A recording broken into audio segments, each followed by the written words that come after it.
بسم اللہ الرحمن الرحیم۔ مقصد حیات کا تعین خالق حیات کی طرف سے۔ آگے اللہ تعالیٰ فرماتے ہیں کہ ہم نے تم کو زندگی کس لیے دی ہے۔ آپ بتائیے کہ امریکہ، روس، جرمن، جاپان اور ساری دنیا فیصلہ کر دے کہ ہماری زندگی کا فلاں مقصد ہے، تو یہ صحیح ہوگا؟ یا جس نے ہمیں زندگی دی ہے، جس نے ہمیں پیدا کیا ہے، وہ ہمارا مقصد زندگی قرآن میں بیان کرے، وہ صحیح ہوگا؟ اللہ تعالیٰ فرماتے ہیں میں نے تم کو کس لیے پیدا کیا ہے؟ لِيَبْلُوَكُمْ أَيُّكُمْ أَحْسَنُ عَمَلًا، تمہیں دیکھیں کہ تم میں سے کون اچھا عمل کرتا ہے اور کون دنیا کی حرام لذتوں میں پھنس کر ہمیں بھولتا ہے۔ یہ امتحان روم ہے، پرچہ کچھ نہ کچھ تو مشکل ہوتا ہے، بالکل آسانی سے تو حل نہیں ہوتا۔ حضور اکرم صلی اللہ علیہ وسلم نے اس آیت کی 3 تفسیر فرمائی، جس کو علامہ آلوسی نے روح المعانی میں نقل کیا ہے، جس پر یہ آیت نازل ہوئی۔ ان کی زبان مبارک سے اس آیت کی تفسیر سنیے۔ تفسیر نمبر 1، عقل و فہم کی آزمائش۔ لِيَبْلُوَكُمْ أَيُّكُمْ أَتَمُّ عَقْلًا وَفَهْمًا، اللہ تعالیٰ دیکھنا چاہتے ہیں کون عقل مند ہے جو پردیس میں رہ کر اپنا ضروری کام بھی کر لیتا ہے اور دیس اور وطن کی تعمیر میں بھی لگا ہوا ہے۔ وقت آیا نماز کا پڑھ لی، وقت آیا روزہ رکھ لیا، زکوٰۃ کے وقت میں زکوٰۃ دے دی۔ خلاصہ یہ کہ اپنی تعمیر آخرت سے غافل نہیں ہوتا۔ تفسیر نمبر 2، تقوی و ورع کی آزمائش۔ لِيَبْلُوَكُمْ أَيُّكُمْ أَوْرَعُ عَنْ مَحَارِمِ اللَّهِ، اللہ تعالیٰ آزمانا چاہتا ہے کہ تم میں سے کون ہے جو اللہ کی حرام کی ہوئی اور غضب والی چیزوں سے بچتا ہے۔ میری حرام کی ہوئی خوشیوں سے تو اپنی خوشی درآمد نہیں کرتا، جان دے دیتا ہے مگر اللہ کو ناخوش کر کے اپنا دل خوش نہیں کرتا، لہٰذا نظر بچانے میں جان بھی چلی جائے تو جان دے دے۔ جان دینے کے لیے ہی اللہ نے پیدا کی ہے۔ جن خوشیوں کو انسان اللہ تعالیٰ پر فدا کرتا ہے، اللہ تعالیٰ اس کی خوشی کا ذمہ دار ہوتا ہے اور ایسی خوشی دیتا ہے کہ بادشاہوں کو بھی نصیب نہیں، دنیا داروں کو بھی نصیب نہیں، رومانٹک دنیا میں پھنسنے والوں کو نصیب نہیں۔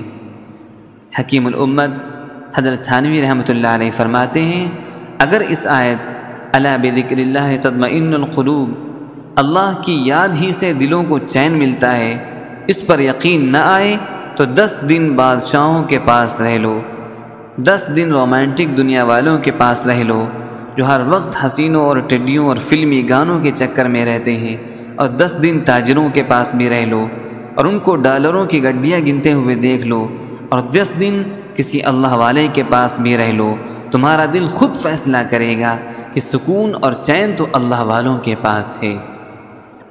اب کوئی کہے کہ صاحب تہجد پڑھنے والوں اور اللہ کرنے والوں کو تو اتنی دولت نہیں ملی جتنی اسرائیل والوں کو اللہ نے دی ہے، امریکہ کے کافروں کو دی ہے، یہودیوں کو دی ہے۔ اس کا جواب میں نے 2 شعر میں پیش کیا ہے۔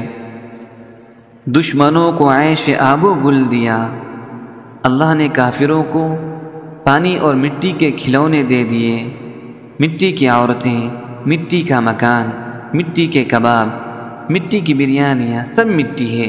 یقین نہ آئے تو دفن کر کے دیکھ لو بریانی اور کباب کو۔ اپنے پیاروں کو آدمی مٹی میں قبرستان میں دفن کرتا ہے یا نہیں؟ کچھ دن کے بعد کھود کر دیکھ لو سب مٹی ہو جاتی ہے۔ تو دشمنوں کو عیش آب و گل دیا، دوستوں کو اپنا درد دل دیا۔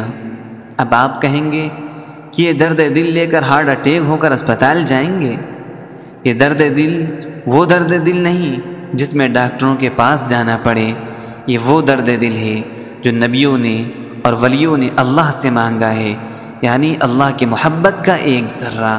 اگر اللہ کی محبت کا ایک ذرہ ایک پلڑے میں رکھ دیا جائے اور دوسرے پلڑے میں ساری دنیا کے خزانے رکھ دو، بادشاہوں کے تخت و تاج رکھ دو، واللہ اس ذرے محبت کی قیمت ساری کائنات ادا نہیں کر سکتی۔ اس لیے علامہ سلیمان ندوی رحمۃ اللہ علیہ فرماتے ہیں تیرے غم کی مجھ کو جو دولت ملے، غم دو جہاں سے فراغت ملے۔ میرا شعر بھی سن لیجئے۔ دشمنوں کو عیش آب و گل دیا، دوستوں کو اپنا درد دل دیا۔ اب درد دل لے کر اولیاء اللہ کیا کریں گے؟ اس کا جواب دوسرے شعر میں دیا۔ ان کو ساحل پر بھی طغیانی ملی، ان کو ساحل پر بھی طغیانی ملی، ہم کو طوفانوں میں بھی ساحل دیا۔ وہ ایئر کنڈیشنوں میں بھی خودکشی کر رہے ہیں اور اللہ والے طوفانوں میں بھی ساحل پر ہیں۔ کس طرح؟ زندگی پرکیف پائی گرچہ دل پر غم رہا، زندگی پرکیف پائی گرچہ دل پر غم رہا، ان کے غم کے فیض سے میں غم میں بھی بے غم رہا، ان کے غم کے فیض سے میں غم میں بھی بے غم رہا۔ کیا وجہ ہے کہ یورپ کے گھڑیاں واٹر پروف ہوں اور اللہ والوں کے دل غم پروف نہ ہوں؟ مجھے اپنا ایک اور شعر یاد آیا۔ ہر لمحہ حیات گزارا ہم نے آپ کے نام کی لذت کا سہارا لے کر، آپ کے نام کی لذت کا سہارا لے کر۔ کوئی غم آیا اور 2 رکعت پڑھی اور اللہ سے عرض کر دیا، اسی وقت نقد سکون مل جاتا ہے۔ کام چاہے دیر سے ہو لیکن دل کو سکون اسی وقت مل جاتا ہے۔ لیکن جن کا تعلق نماز سے نہیں ہے، اللہ سے نہیں ہے، وہ کیسے مناجات کریں گے؟ مصیبت ہی میں رہیں گے۔ اسی لیے عرض کرتا ہوں کہ نماز بہت بڑا سہارا ہے۔ 5 وقت کی نماز پڑھیے۔ سر کا حق یہ ہے کہ اللہ کے سامنے جھکے۔ ایک حاجی اگر آپ کو ٹوپی دیتا ہے تو آپ اس کا شکریہ ادا کرتے ہیں کہ اللہ تعالیٰ جزا دے، آپ نے مجھے مکہ کی ٹوپی پہنا دی۔ مولانا رومی رحمۃ اللہ علیہ فرماتے ہیں کہ ٹوپی پہنانے والے کا شکریہ تو ادا کیا، لیکن جس سر پر تم نے ٹوپی رکھی ہے اس سر بنانے والے کا شکریہ کیوں نہیں ادا کرتے؟ اگر یہ سر نہ ہوتا تو کیا ٹوپی گردن پر رکھتے؟ لہذا سر کا شکریہ یہ ہے کہ سجدہ کرو۔ حضرت مولانا فضل الرحمن گنج مراد آبادی رحمۃ اللہ علیہ فرماتے تھے کہ میں جب سجدہ کرتا ہوں تو ایسا معلوم ہوتا ہے کہ اللہ نے ہمارا پیار لے لیا۔ ایسے ہی مولانا رومی رحمۃ اللہ علیہ فرماتے ہیں کہ اے ایمان والو، ہمارے سجدے کی کیفیت سن لو۔ خدا تعالیٰ کے حضور میں ایک سجدہ اتنا مزیدار ہے کہ 200 سلطنت سے زیادہ مزیدار نظر آئے گا، مگر کس کو؟ اللہ تعالیٰ کی معرفت رکھنے والوں کو۔ لہٰذا اللہ تعالیٰ کی معرفت اور محبت تو سیکھو، اللہ والوں کی صحبت سے معرفت ملتی ہے۔ اللہ تعالیٰ فرماتے ہیں الرحمن فاسأل به خبیرا، کہ میری معرفت تم کو انہی سے ملے گی جنہوں نے مجھ کو پہچانا ہوا ہے۔ نابینا اگر نابینا کے ساتھ رہے گا تو دونوں اندھے رہیں گے، چاہے ایک دوسرے کی لاٹھی پکڑیں مگر گریں گے دونوں گڈھے میں۔ تو بینا سے تعلق قائم کریں تب ٹھیک چلیں گے۔ تفصیل نمبر 3، اطاعت و فرما برداری کی آزمائش۔ تیسری تفصیل لیبلوکم ایکم اسرع الی طاعت اللہ، اللہ تعالیٰ آزمانا چاہتے ہیں کہ تم میں سے کون اللہ تعالیٰ کی اطاعت کی طرف آگے بڑھتا ہے۔ دوستو، جوانی کو اللہ کے لیے دو۔ یہ نہ سوچو کہ جوانی میں تو مزہ کر لو، جب بڈھے ہو جائیں گے تو مولویوں کی بات بھی مان لیں گے، پھر ایک دم مسجد میں بیٹھ کر دے تسبیح اور دے نوافل، اور یہ حال ہوگا کہ رند کے رند رہے ہاتھ سے تسبیح نہ گئی۔ ایسا نہیں۔ سوچئے، جب آپ گوشت منگاتے ہیں تو بڈھے بکرے کا گوشت منگاتے ہیں یا جوان بکرے کا؟ جب جوان بکرے کا گوشت اپنے لیے پسند ہے تو اللہ کو بھی اپنی جوانی دیجیے۔ ایسا نہ ہو کہ پاس جو کچھ تھا وہ صرف میں ہوا، پاس جو کچھ تھا وہ صرف میں ہوا، اب نہ کیوں مسجد سنبھالی جائے گی۔